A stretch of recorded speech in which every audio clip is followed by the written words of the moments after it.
Once again, the Pittsburgh Steelers were a first-round exit from the playoffs. They ended the season on an insane cold streak, and it was not looking pretty. Pittsburgh Steelers' method of football is an amazing defense with an okay offense with the hope that your defense can keep you in games. And during the regular season, that will lead you to a winning record. It has basically Mike Tomlin's entire career. Where that becomes the issue is the playoffs when you play an offensive talent like Lamar Jackson. Let's talk about what's next for the Pittsburgh Steelers. The Steelers' offseason is going to be surrounded by 3 major talking points. 1, this roster is not getting any younger. 2, what's the deal with Mike Tomlin? He is a very good coach in the regular season, but can't seem to get over that first round hump. And 3, a quarterback. They have not had consistent quarterback play since Ben Roethlisberger. And the last few years of Ben Roethlisberger, it was not pretty. If you are Pittsburgh, what exactly are you going to do? I think with the age issue, you can't make this team just get any younger. You have built this core of this defense, which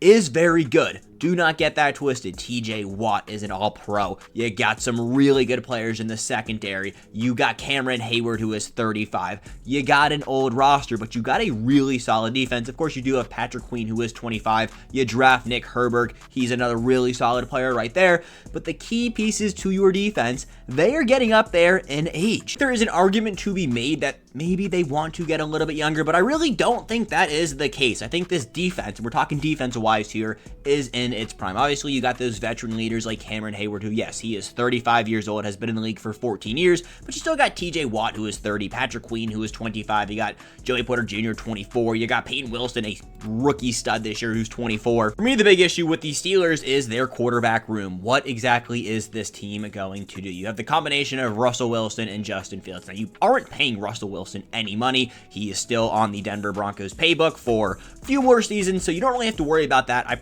almost positive you could bring Russ back on a vet minimum, and he would not complain because the Broncos are paying him so much money. Justin Fields is a free agent this offseason. I think they let him walk, but if you just look at the Pittsburgh Steelers defense, they are a star quarterback away from being a true title contender. Obviously, you need, a few other pieces on offense. What's the deal with Najee Harris and Jaylen Warren? Both of them are free agents this offseason. Do they bring them both back? Do they bring one back? Do they let them both walk? It is a very deep running back class. That is another conversation the Steelers need to, kind of address. If I had to guess, they pick between Najee Harris and Jaylen Warren. They let one walk, they bring one back. Not exactly sure which way they're leaning right now. And of course, as always, it seems like every team needs another wide receiver. It seems like there's so much wide receiver talent in the league, but nobody has a good wide receiver too. And I don't think that is more clear for the Pittsburgh Steelers. Obviously, George Pickens is a one-of-one talent. He's also a one-on-one crashed-out king. But looking at the other wide receiver options on this team, I don't blame him for crashing out as much as he does. Calvin Austin, Van Jefferson. You got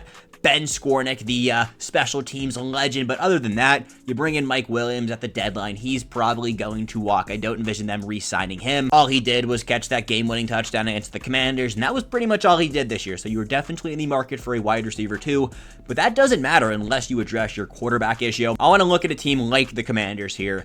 Their roster is not perfect, but they found their QB of the future. The issue with the Pittsburgh Steelers, they are never bad enough to get the potential to draft a quarterback like Jaden Daniels. And because of that, they have to bring in guys like Russell Wilson and Justin Fields, who, yes, can get the job done, but you're not winning a Super Bowl with Russell Wilson as your starting quarterback at age 36. I think we all knew this going into the playoffs, that yes, they were probably going to be a one and done, yet people are acting surprised. You can't win in this league unless you have a big-time quarterback. Look at the teams who are still in the playoffs. You got the Lions, you got the Rams, you got the Commanders, you got the Chiefs, you got the Bills, you got the Ravens. All of those teams have a top-tier quarterback, and this is something the Steelers seem to just not been able to address. It looked like they might have done it with Kenny Pickett, but then they didn't do it with Kenny Pickett, and now it's kind of like they're in that limbo of being way too good for their own good. Like we just talked about, their defense is not getting any younger. Yes, they're not that old.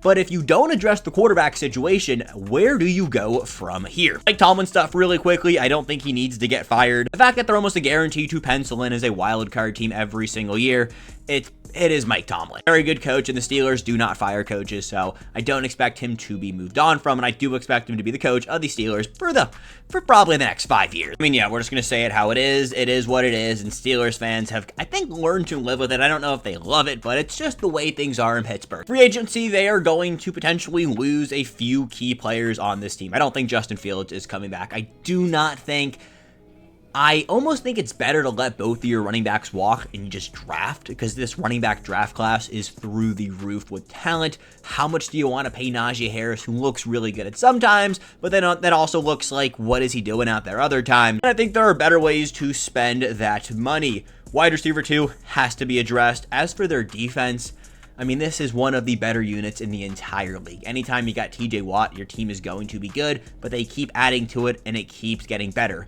and better and better. And you know what? This defense, it's going to be locked down next year. It's going to be locked down for the next 5 years. The issue really is with the offense. So my big question for the Pittsburgh Steelers, what is next for your offense? I don't have the answer. I don't know where you go and find a Jaden Daniels type of quarterback. It's not every day you go and find one of those. You have to hit in the draft. Maybe you draft a Jackson Dart, hold on to him and let him watch behind Russ for a few seasons, and maybe you give him the Jordan Love treatment. I don't really know, and that is why the Steelers are not paying me the big bucks to figure it out. Let me know down below, what do you think the Pittsburgh Steelers will do this offseason, and I'll catch you boys back here when I catch you. But until then, have a good one. Peace, Jets.